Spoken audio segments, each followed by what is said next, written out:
আসসালামু আলাইকুম রহমতুল্লাহি ওবরকাতুহু। সম্মানিত দর্শক, সাম্প্রতিক সময়ে কতগুলো ঘটনা ঘটছে যা বাংলাদেশে কেউ কখনো কল্পনা করেনি। যেমন ধরুন, আওয়ামী লীগ জমানার সেই শেষের ৭-৮ বছর সবাই আশঙ্কা করেছিল যে আওয়ামী লীগের যখন পতন হবে তখন বাংলাদেশের পথে ঘাটে বঙ্গবন্ধুর যে মুরালগুলো রয়েছে এগুলো ভাঙা হবে। এটা কিন্তু অনেক আগের থেকে, অর্থাৎ ২০১৯-২০ সন থেকে কিন্তু এই ধরনের কথা মানুষের মুখে মুখে প্রচারিত হয়ে যাচ্ছে। তখন থেকে বলা হচ্ছিল যে শেখ হাসিনা যেভাবে বঙ্গবন্ধুকে ওন করছে এবং যেভাবে বাড়াবাড়ি করছে তাতে করে মুক্তিযুদ্ধের ইতিহাস, বঙ্গবন্ধুর ইতিহাস এবং আওয়ামী লীগের ইতিহাস নিয়ে টানাটানি হবে। এই কথাগুলো কিন্তু মানুষের মুখে মুখে ফিরেছে। ফলে যখন ৫ই আগস্টের পরে বঙ্গবন্ধুর যে মুরালগুলো ভাঙা হলো, তারপরে শেষে তার ছবির সঙ্গে অবমাননা করা হলো, আরও অনেক কিছু হলো। এটা অনেকের কষ্ট লেগেছে, কিন্তু এগুলো যেহেতু আলোচনা হয়েছে, সেই আলোচনা হওয়ার কারণে মানুষ অনেকে বলেছে, "না, এরকম একটা হবে, আমরা তো সেটা জানতামই।" কিন্তু শহীদ প্রেসিডেন্ট জিয়াউর রহমান, তাকে নিয়ে কিন্তু আওয়ামী লীগ অনেক বিতর্ক করার চেষ্টা করেছে। এটা পলিটিক্যাল ঈর্ষার কারণে। এর কারণ হলো যে তিনি রাষ্ট্রনায়ক হিসেবে যে সফলতা দেখিয়েছেন, ওই সফলতা বাংলাদেশে একটা মাইলস্টোন হয়ে আছে। ব্যক্তি জিয়াউর রহমান যে সততাটা উনি দেখিয়েছেন এবং একটা এস্টাবলিশ করে ফেলেছেন, প্রভেন। উনি মিতব্যয়ী ছিলেন, মৃদুভাষী ছিলেন, খুব যাকে বলা হয় রাষ্ট্রনায়কোচিত তার যেটা অ্যাটিটিউড সেটা ছিল। পরিবারের ভিতরে এবং বাইরে তিনি দুর্নীতিটিকে শক্ত হাতে নিয়ন্ত্রণ তিনি করেছেন। তার স্ত্রী, তার সন্তান, শালা, চাচাতো ভাই, ব্রাদার থেকে শুরু করে কারোকেই তিনি রাষ্ট্রীয় কর্মে অন্তর্ভুক্ত হতে দেননি। ফলে কি হলো যে রাষ্ট্রনায়ক হিসেবে তার যে একটা সফলতা, এটা একটা মাইলস্টোন, মাইল ফলক হিসেবে এটা দাঁড়িয়ে গেছে বাংলাদেশের ইতিহাসে। এবং এর সঙ্গে দ্বিতীয় যুক্ত হয়েছে তিনি একটা রাজনৈতিক দল করতে পেরেছেন। এবং সেই রাজনৈতিক দলটি বাংলাদেশে কখনো ১ নম্বর, কখনো ২ নম্বর। মানে আওয়ামী লীগের সঙ্গে তুলনীয় একমাত্র রাজনৈতিক দল। এরশাদ সাহেব দীর্ঘদিন ক্ষমতায় ছিলেন, কিন্তু জাতীয় পার্টিকে তিনি বিএনপির মতো তিনি করতে পারেননি। তো একটা দল প্রতিষ্ঠা করা একক কর্তৃত্বে, এটা আওয়ামী লীগের জন্য আসলে হিংসার বিষয়। কেন হিংসার বিষয়? বঙ্গবন্ধুর কথা যদি আপনি বলেন, তাহলে আওয়ামী লীগের প্রতিষ্ঠার জন্য বঙ্গবন্ধুকে একক কৃতিত্ব কেউ দিবেন না। এখানে বলবেন প্রতিষ্ঠা করেছেন মাওলানা ভাসানী। তারপরে বলবেন যে যখন আওয়ামী লীগের জেনারেল সেক্রেটারি শামসুল হক সাহেব ছিলেন, তখন তো বঙ্গবন্ধু একেবারেই ছাত্রনেতা। এরপর মাওলানা আব্দুল হামিদ খান ভাসানীর পরে এই দলের নেতৃত্ব চলে আসে হোসেন শহীদ সোহরাওয়ার্দীর হাতে। এবং হোসেন শহীদ সোহরাওয়ার্দী না হলে পাকিস্তান জমানাতে আওয়ামী লীগের কোনো অস্তিত্বই থাকতো না। এরপর বঙ্গবন্ধুর নেতৃত্বে আসার পর আওয়ামী লীগের ঠিক ওইরকম সফলতা ছিল না। উনার সফলতা আসে সেই উনি যখন জেলে চলে যান এবং ৬৯-এর গণ-অভ্যুত্থানের পর তিনি যখন জেল থেকে বের হন, ঠিক ওই সময়টিতে বঙ্গবন্ধুর যে নেতৃত্ব, তার যে কর্তৃত্ব এবং তার যে যাকে বলা হয় ভাবমূর্তি, এটা মূলত ৬৯-এর গণ-অভ্যুত্থানের পর থেকে ১০ই জানুয়ারি ১৯৭২ সন পর্যন্ত একটা মনুমেন্ট তৈরি হয়ে গেছে।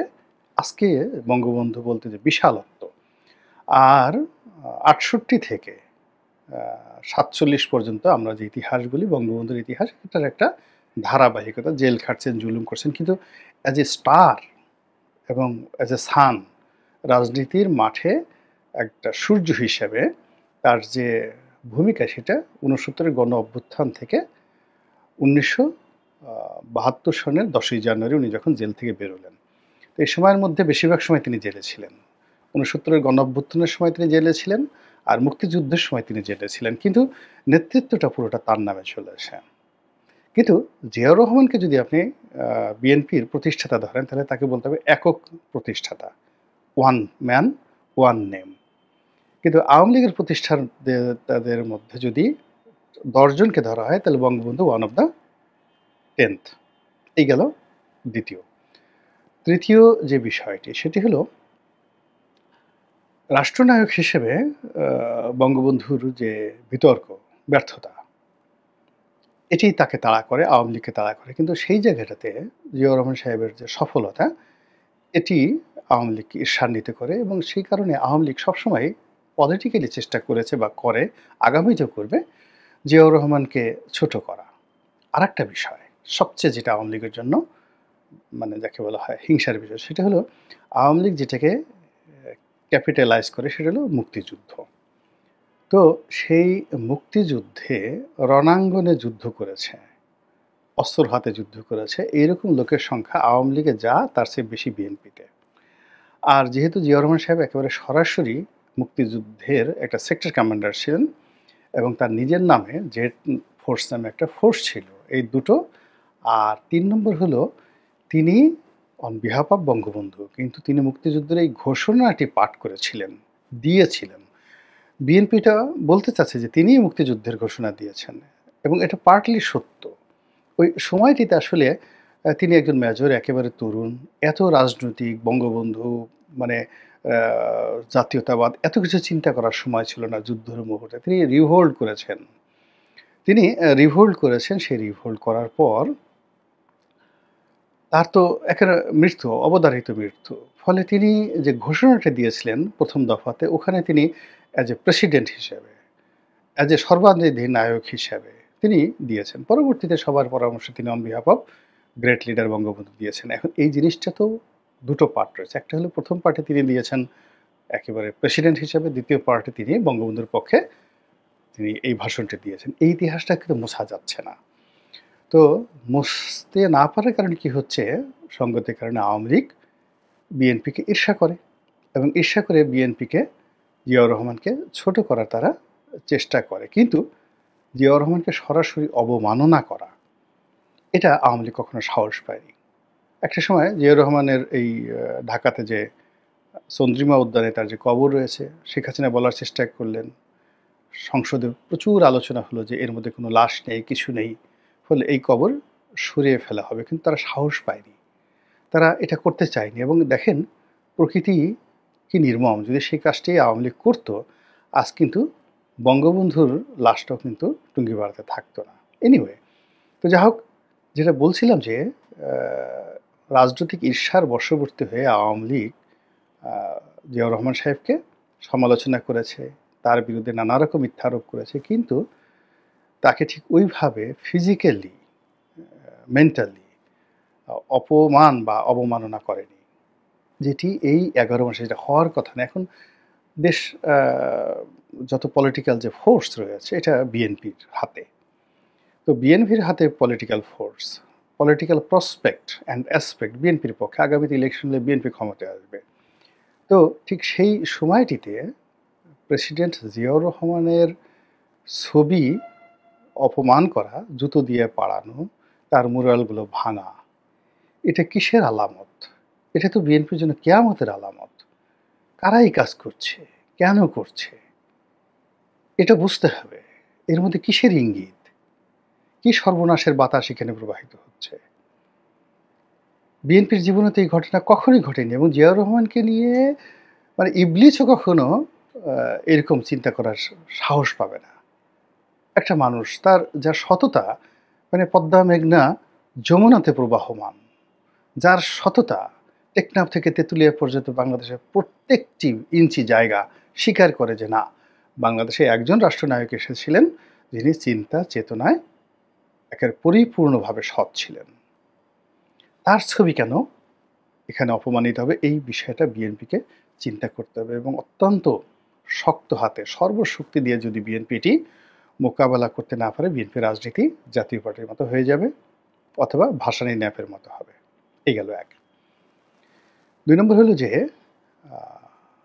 এই সময়টিতে যখন বিএনপির সূর্য, সৌভাগ্যের সূর্য মধ্য গগনে, যখন তারেক রহমান সাহেবকে বলা হচ্ছে তিনি দেশ নায়ক, এবং দেশের নায়ক, hero, the hero of the land. বলা হচ্ছে তারেক রহমান ভবিষ্যৎ প্রধানমন্ত্রী, সরকার প্রধান অথবা রাষ্ট্রপ্রধান। বলা হচ্ছে যে তারেক রহমান এরকম একটা লিগ্যাসি ধারণ করেন যেটা বাংলাদেশে এই মুহূর্তে তার সমপর্যায়ের কেউ নেই। অর্থাৎ তার মা ৩ বারের প্রধানমন্ত্রী, তার বাবা রাষ্ট্রপতি, তার বাবা মুক্তিযোদ্ধা, সেক্টর কমান্ডার, সেনাপ্রধান, তারপরে তার শ্বশুর নৌবাহিনী প্রধান ইত্যাদি নানা রকম লিগেসি, মানে ঐতিহ্য, ভালো দিক তার নামের সাথে আছে, তার বংশের সাথে আছে, তার রক্তের সাথে আছে। তার বংশ, মানে তার নানার বংশ, তার দাদার বংশ বাংলাদেশের প্রেক্ষাপটে ঐতিহ্যবাহী বংশ। তার দাদা পাকিস্তান সরকারের প্রধান বৈজ্ঞানিক কর্মকর্তা ছিলেন, সায়েন্টিস্ট ছিলেন এবং কালি বিশেষজ্ঞ ছিলেন। তো জানাতেন বিষয় নয়। তার বাবা মার যে বিয়ে হয়েছিল সেটা পাকিস্তান জামানাতে একটা 5 স্টার হোটেলে, আজকে যেটা ইন্টারকন্টিনেন্টাল, সেই ইন্টারকন্টিনেন্টালে সেই পাকিস্তান জামানাতে তাদের বিয়ে হয়েছিল। আপনি চিন্তা করেন এখনও ঢাকা শহরে কয়টা বিয়ে 5 স্টার হোটেলে হয়। তো সেই পরিবারের সন্তান তারেক রহমান সাহেব। তো তাকে নিয়ে এখন এমন সব আলোচনা হচ্ছে, এমন সব গালাগাল হচ্ছে, যে গালাগাল আসলে আমরা এই 1 মাস 2 মাস আগে কল্পনাও করতে পারতাম না। যিনি দেশ নায়ক, যিনি শহীদ প্রেসিডেন্ট জিয়াউর রহমানের ছেলে, যিনি বেগম খালেদা জিয়ার গর্ভজাত সন্তান, তো তাকে সেই রাজপথে যে সকল ট্যাগ লাগানো হচ্ছে, অশ্লীল, অশ্রাব্য, এবং বাংলাদেশের ইতিহাসে কোনো শীর্ষ নেতা তো দূরের কথা, মানে এই ধরনের বাজে কথা ফুটপাতের একজন হকারকেও কেউ বলে না। এই সকল গালাগাল দেওয়া হচ্ছে। এখন এই যে তাকে যে গালাগাল দেওয়া হচ্ছে, এবং কোথায়, বুয়েটের মতো জায়গাতে, কোথায়, ঢাকা বিশ্ববিদ্যালয়ের মতো চত্বরে।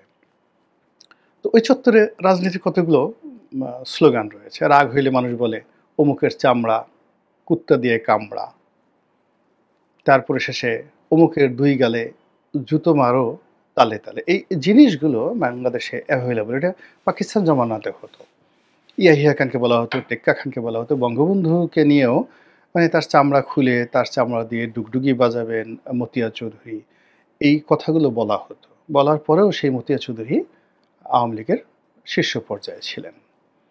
জিয়াউর রহমান সাহেব যখন ক্ষমতায় ছিলেন, তিনি ঢাকা বিশ্ববিদ্যালয়ে গিয়েছেন, তাকে কেন্দ্র করে ছাত্ররা বিক্ষোভ প্রদর্শন করেছে, কারা কারা নাকি তার কলার ধরার চেষ্টা করেছেন ইত্যাদি নানা রকম। তিনি সেইগুলো পলিটিক্যালি, রাজনৈতিকভাবে মোকাবেলা করার কারণেই ছাত্রদল বাংলাদেশে একটা কিংবদন্তি রাজনৈতিক সংগঠন, এবং তার সঙ্গে সঙ্গে বিশ্ববিদ্যালয়ে গিয়ে তিনি যে উদারতার পরিচয় দিয়েছেন, সেই উদারতা বঙ্গবন্ধু দেখাতে পারেননি এবং এরশাদ সাহেব দেখাতে পারেনি। তাদের জমানাতে ঢাকা বিশ্ববিদ্যালয়ে তারা ঢুকতে পারেননি, বঙ্গবন্ধু পারেননি যে প্রধানমন্ত্রী রূপে, আর এরশাদ সাহেবও পারেননি। কিন্তু জিয়াউর রহমান ওই ঢাকা বিশ্ববিদ্যালয়ে ওয়াজ ওয়েল অ্যাকসেপ্টেড, এবং ওখানেই ছাত্রলীগের নেতা এই ডক্টর খন্দকার মোশাররফ সাহেব তাদের মতো মানে মেধাবী, সর্বজন শ্রদ্ধেয় রাজনৈতিক নেতৃবৃন্দ বিএনপিতে যোগদান করে। তো এই সকল যে রাজনৈতিক স্লোগান, সেই স্লোগানের মধ্যে অশ্লীলতা ছিল না। মানে এখন অশ্লীলতা কি? অশ্লীলতা হলো যে জিনিসগুলো ঢেকে রাখে, সেই জিনিসগুলো, যেমন দেখা গেল যে কারো কুশপুত্তলিকা দাহ করা হয়, তারপরে কারো গলায় জুতার মালা পরানো হয়, তারপরে জুতো মারা হয়। কিন্তু অশ্লীলতা যে জিনিসটি, সেই জিনিসটি হলো যে একেবারে কাউকে উলঙ্গ করে ফেলা হলো, তাকে কাপড় খুলে ফেলা, কুশপুত্তলিকার কাপড় খুলে ফেলা হলো, তার লজ্জাস্থানে আপনি ইচ্ছামতো খোঁচা দিলেন, তারপরে এমন সব শব্দ ব্যবহার করলেন, গুপ্ত অঙ্গকে নিয়ে বিভিন্ন রকম কথাবার্তা বললেন। এই জিনিসগুলো রাজনীতির মধ্যে অতীতে কখনো হয়নি। এমনকি এরশাদ সাহেবকে নিয়েও সেই যে যখন স্বৈরাচারের বিরুদ্ধে আন্দোলন তুঙ্গে, তখনও তার কোনো উলঙ্গ করা ছবি হয়নি। বা এরশাদ সাহেবের কে মানে কোনো একটা দেখা গেল যে এরশাদ সাহেবের সঙ্গে বলা হয়েছে যে তাকে দাতাল শুয়োর বলা হয়েছে, কিন্তু তাকে শুয়োরের লিঙ্গ বলা হয়নি। তাকে কখনো শুয়োরের মলদার বলা হয়নি। তাকে নিয়ে কবিতা রচনা করা হয়েছে যে সব শালা কবি হতে চায়, বিখ্যাত কবিতা। কিন্তু সেখানে অশ্লীলতা ছিল না, ক্রোধ ছিল, ক্ষোভ ছিল। তো তারেক রহমান সাহেব দেশের প্রধান রাজনৈতিক দলের প্রধান ব্যক্তি, তাকে নিয়ে মানুষের ভিন্নতা থাকবে, ক্ষোভ থাকবে, রাগ থাকবে, তার কুশপুত্তলিকা দাহ হবে, আরও অনেক কিছু হবে। কিন্তু এই সময়টিতে তাকে নিয়ে যে অশ্লীলতা হচ্ছে, অশ্রাব্যতা হচ্ছে, গালাগাল হচ্ছে, এবং এগুলো নিয়ে একা একা প্রচুর মানুষ হাসছে, ট্রল করছে, এবং তার মতো একজন মানুষকে, যিনি কিনা রাষ্ট্রনায়ক হবেন, প্রধানমন্ত্রী হবেন, তাকে এইরকম মানুষের গালির, অশ্লীল গালির উপলক্ষ করে দেওয়া হয়েছে, যেটি যদি তিনি কাটিয়ে উঠতে না পারেন, তাহলে তার পক্ষে সম্মান এবং মর্যাদার জায়গায় যাওয়াটা অসম্ভব। বোঝার চেষ্টা করুন, শেখ হাসিনাকে নিয়েও কিন্তু একই অবস্থা হয়েছিল। অর্থাৎ দীর্ঘদিন তাকে নিয়ে মানুষের অনেক রাগ ছিল, ক্ষোভ ছিল, কিন্তু শেফায়েতুল্লাহ সেফু কিংবা পিনাকিরা যখন তাকে নিয়ে খুব অশ্লীল, অশ্রাব্য গালাগাল শুরু করলেন, ফলে ওই যে তার যে একটা মর্যাদা হানিটা হয়ে গেল, দেখুন প্রকৃতি কিন্তু তাকে সেই জায়গাতে নিয়ে গেছে। তো কাজেই রাজনৈতিক নেতৃবৃন্দ হতে পারে তাদের সম্পর্কে অনেক, এখন এই ধরনের গালাগাল তো মির্জা আব্বাসকে নিয়ে হচ্ছে না, এই ধরনের গালাগাল তো আফরোজা আব্বাসকে নিয়ে হচ্ছে না, মির্জা ফখরুল সাহেবকে নিয়ে হচ্ছে না, এই সকল গালাগাল তো বাবু গয়েশ্বরকে নিয়ে হচ্ছে না, এমনকি রুহুল কবির রিজভীকে সাহেবকে নিয়ে হচ্ছে না। তারেক রহমান সাহেবকে নিয়ে কেন এসব ধরনের গালাগাল হবে? এর পেছনে একটা লং টার্ম ম্যাটিকুলাস ডিজাইন রয়েছে বিএনপিকে শেষ করার। আর থার্ড হলো, কতগুলো মানে এই সময়টাতে দুঃসংবাদ যে আওয়ামী লীগ নিষিদ্ধর মানে পর্যায়ে, মানে এখন আওয়ামী লীগের কার্যক্রম নিষিদ্ধ, আওয়ামী লীগের বিচার হচ্ছে, এবং দাবি উঠছে যে এটিকে রাজনৈতিকভাবে নিষিদ্ধ করা হোক। আমরা অনেক আগের থেকে বলছিলাম যে -2 পরিকল্পনা চলছে, আর একটা দ্বিতীয় 111 তৈরির প্রেক্ষাপট হচ্ছে, এই কথা আমরা 2024 সনে আমরা অনেকেই বলে আসছি। আমি তো এটা একেবারে 2024 সনের আগস্ট মাসের দ্বিতীয় সপ্তাহ, অর্থাৎ 15ই আগস্ট থেকে বলার চেষ্টা করছি। অনেকে রাগ করেছেন আমার প্রতি যে একেবারে এই ভদ্রলোক একেবারে অলক্ষণে সবসময় নেতিবাচক কথাবার্তা বলে। কিন্তু দেখুন এখন কি অবস্থা হয়ে